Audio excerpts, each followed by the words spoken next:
नमस्कार मंडळी, मी समृद्धी. तर मागच्या व्लॉगमध्ये जसं मी तुम्हाला म्हटलं होतं की माझ्या घरचा पाहुणा कोण असेल ते गेस करा. तर बघा, हा छोटंसं पिल्लू हे जे दिसतंय ते आमचं नवीन पाहुणा आहे. तर झालं असं की आम्ही जेव्हा गेटवरून येत होतो तेव्हा सिक्युरिटीवाले काका म्हणले की हे पिल्लू नुकतंच कोणीतरी सोडून गेलं आहे, तर तुम्हाला हवं आहे का?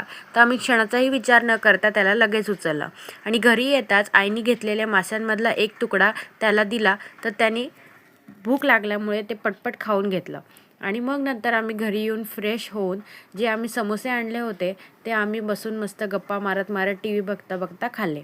आणि मग नंतर आईला वाटलं की त्याला आपण दूध देऊन बघू, म्हणून आम्ही ते दूध थोडंसं कोमट केलं आणि वाटीभर देऊन बघितलं, पण त्याला ते नीट पिता पण येत नव्हतं.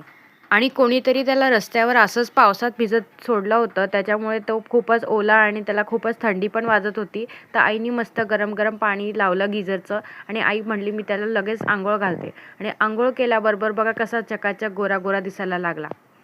मग मस्त गरम पाण्याने आंघोळ केल्यानंतर त्याला थोडं बरं वाटलं आणि आमच्यासोबत थोडा वेळ खेळून दूध पिऊन आणि थोडीशी त्यांनी सुकट पण खाल्ली. आणि मग नंतर तो जे शटडाऊन झाला तो डायरेक्ट 2-4 तासांनीच उठला. मग आम्ही कुठे ठेवायचं म्हणून आम्ही एक बॉक्स बघितला घरात जो होता तो, आणि त्याच्यामध्ये मस्तपैकी गुबगुबीत असं चादर वगैरे ठेवून त्याच्यासाठी घर बनवलं. तर त्यात तो एकदम आरामशीर शांतपणे झोपून गेला.